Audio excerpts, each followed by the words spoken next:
Here we go, man. Last section.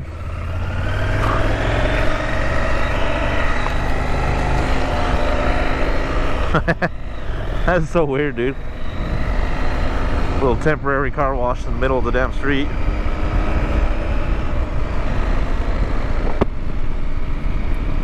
Alright, so here we are on the last day. Still feeling pretty sore from the previous day, but really eager to get this next section going.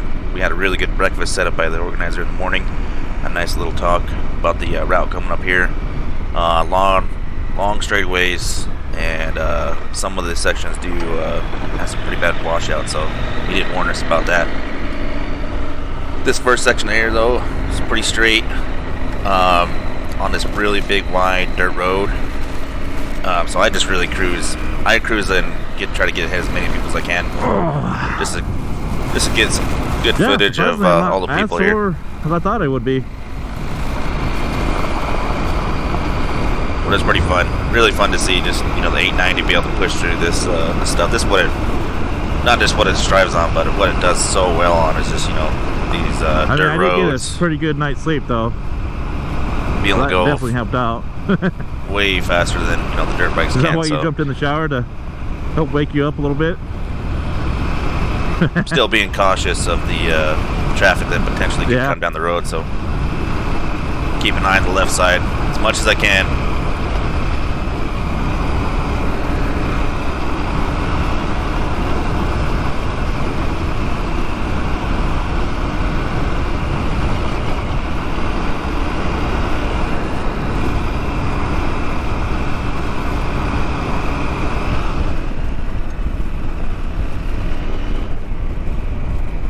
Already?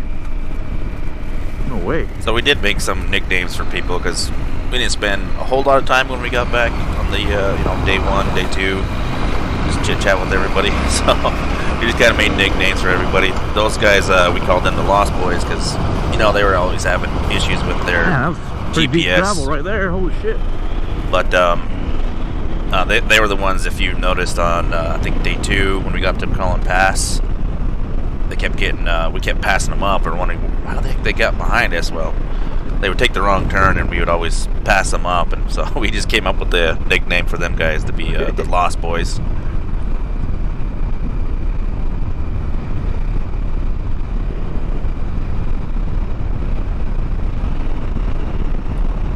So this is the big dirt road that takes us all the way up to the next point, the next pass. So I'm going to speed it up here a little bit, but it was pretty fun just to see all the other riders out there all basically in one spot. The only couple people I didn't catch was there's this guy, I can't remember his name, but he was on an older 450, but this guy killed it the first day. I think he made it there almost an hour before you know, what the organizer said the time would be. So, but it was really cool to see everybody on one road and check out all the bikes and see, you know, see how many people were actually doing this thing. I don't think I caught them all, like I said, but it was just fun to go cruising by them all. You know, giving them some distance, not flicking any rocks on them or anything. So I wasn't doing any of that. So, but I'll speed it up here and catch you guys. Probably narrate some more on the way to the pass.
speed and have a little bit of fun on that straightaway and miss this turn up here, but gives me a good chance, good spot to turn around and wait for Desert Enduro to catch up.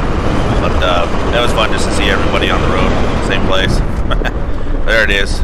Missed the turn, going a little too quick. And just might as well decide to turn around and wait for Mr. Desert Enduro.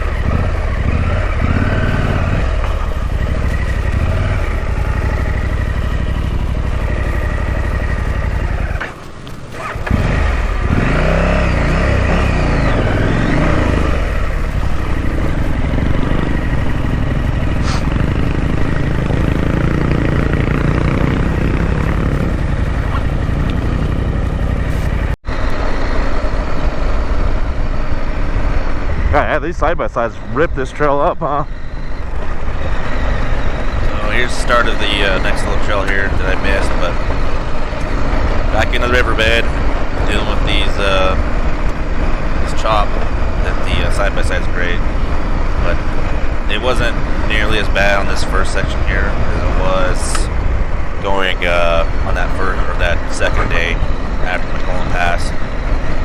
Once we get up here, though, Mike, the organizer, did say that after the pass, going down it is very, very rocky, and it's Boulder City, and it's really just ripped up by Jeeps and side-by-sides. He said, you know, years in the past, it's been, it was way, way better, nowhere near as close as this, but once we start going down it, you'll see, it's just, yeah, it's pretty torn up, not too challenging, but you know, you definitely got to watch your lines and choose and select your lines appropriately, because you know you can get stuck in a pretty bad washout, or you know, go into a section where you're basically rock crawling through something. So just got to, you know, keep an eye out on your lines and, you know, watch where you're going.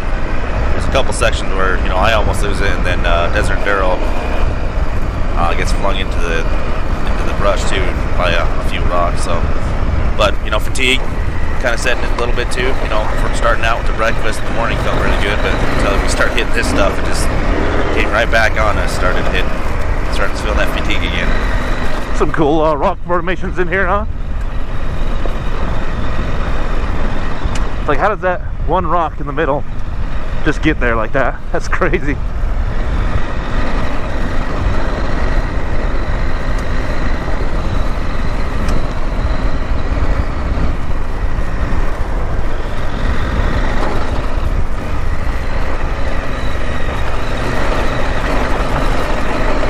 Can you imagine doing that first loop the first day, and then knowing the second day you have to do that same exact loop again?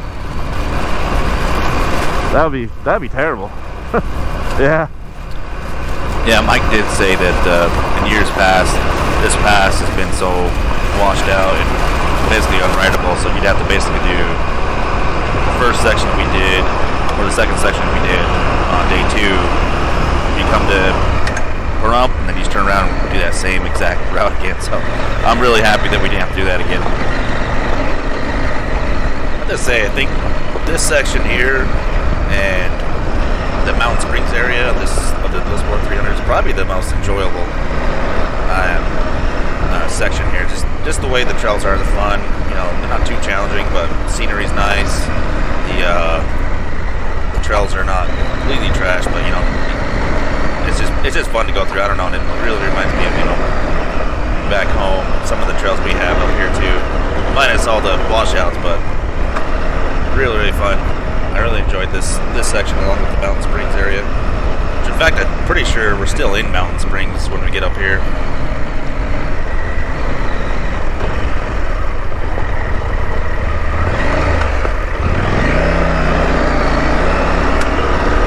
Guys on the right side, bikers. Alright, I'm going to start a little montage of us just getting up to Wheeler Pass. Pretty fun little trail, huh? But like I said, it is a fun little trail going up here, so I'm just going to speed up just a little bit, get us up to where we start getting to the point of the mountain and start really going uphill to Wheeler Pass. So yeah, thanks for watching again. I really appreciate those that make it, you know, past the 5-minute mark. But it's fun making these videos. It's really fun looking back on this trip we did. But I'll let the montage begin and see how the trail goes up to Wheeler Pass.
Bike.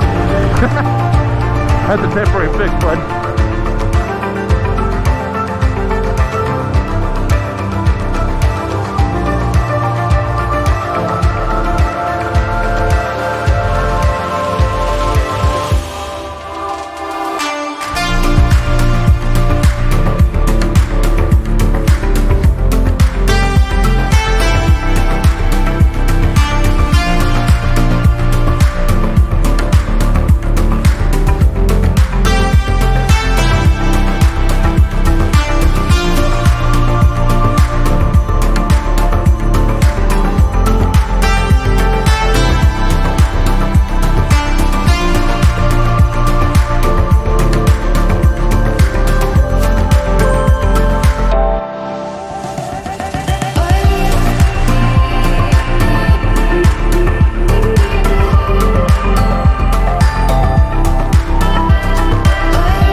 I'd say this is about where the hill climb really starts. It's not really challenging on this side. Pretty fun though. It's got some pretty good berms and switchbacks going up. A little bit of mud going through, but still pretty fun. Once we do reach Wheeler Pass, it's a pretty cool sight. But the sign, for some reason, did get ripped down. I'm not sure what happened. If weather did that, or someone just actually damaged and pulled it out. So hopefully that's not the case, and it's just weather doing it. Hate to see people vandalize things like this, but yeah, this part's pretty fun. The little berms that are built up by the side-by-side. So I guess that's one good thing that they do is build up these berms. But you know, that's what we get for sharing the roads with, like, you know, side-by-sides and Jeeps. Yeah.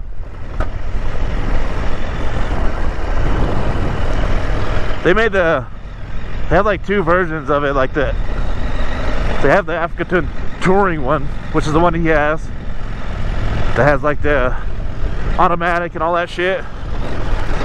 Then they have the manual version, which is a little bit lighter, like 60 pounds lighter. So this supposedly a little more off-road oriented, but still not great.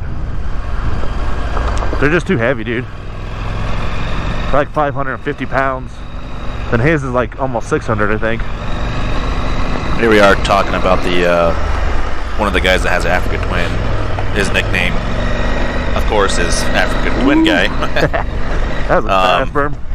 But the bike Comes down before I there, had, the really smooth berm. KTM, was actually an African Twin, and I took it off road pretty good. You guys okay? Fucking guys, right around the blind corner on the right side. One's on the left.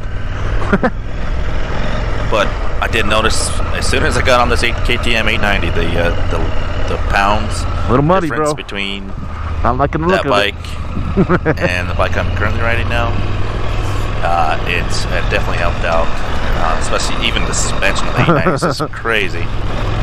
So, not to take down an African Twin. I mean, I've seen some videos of some people on African Twins really ripping up some trails, but you know, for everyday rider that's not, you know, Chris Burge or some of these crazy dirt bikers out there, the difference is absolutely noticeable on the 890 from the African Twin.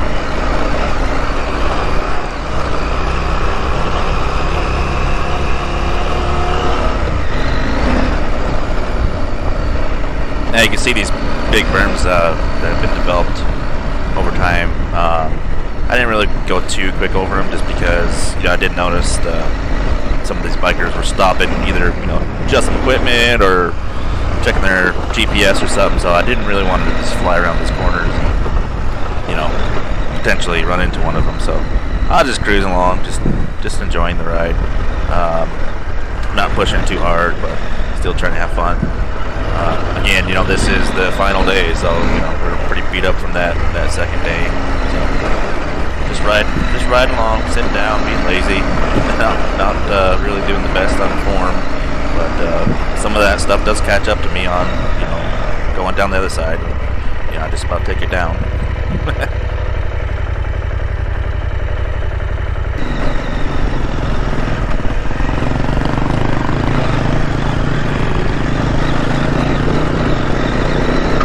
Really happy we lucked out on the weather here, because if you notice at the beginning of the video, there was a big dark cloud right over Wheeler Pass, so looks like we just missed it because the ground is hang wet. on there. You almost went in there, dude. And it actually added some more traction for us, so that was nice. Nice that we just missed that rainfall, but it was also nice that it, you know, packed down this dirt, so it wasn't so dusty coming up these trails.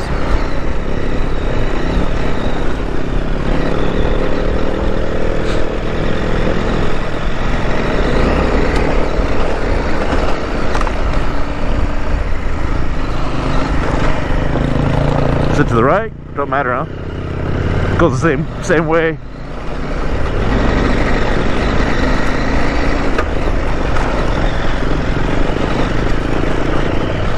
Hopefully it's not the wrong one. Oh, it don't look too bad. No. Yeah. It does connect, just way the hell up there. We're not the only ones that made the mistake too.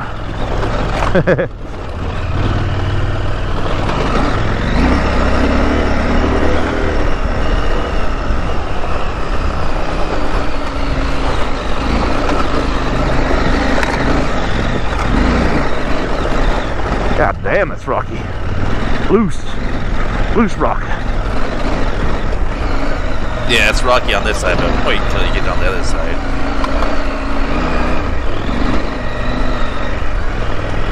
So here we are approaching the top of Wheeler Pass. But I just barely get in here right as the camera guy that's been following us around get in this little shot. So I was on the page of the Dual Sport 300, so that was cool. But yeah, here it is, the top of Wheeler Pass. This will conclude part one of last final day of the Dual Sport. How's it going? Sign's down though. That sucks. To the next section. Someone knocked it down, huh? From the top of Wheeler Pass. Out, one of the two. Going down to the first fuel stop. But thanks for watching if you made it this far. See you on the next part. Can't forget to get a picture for the Instagram.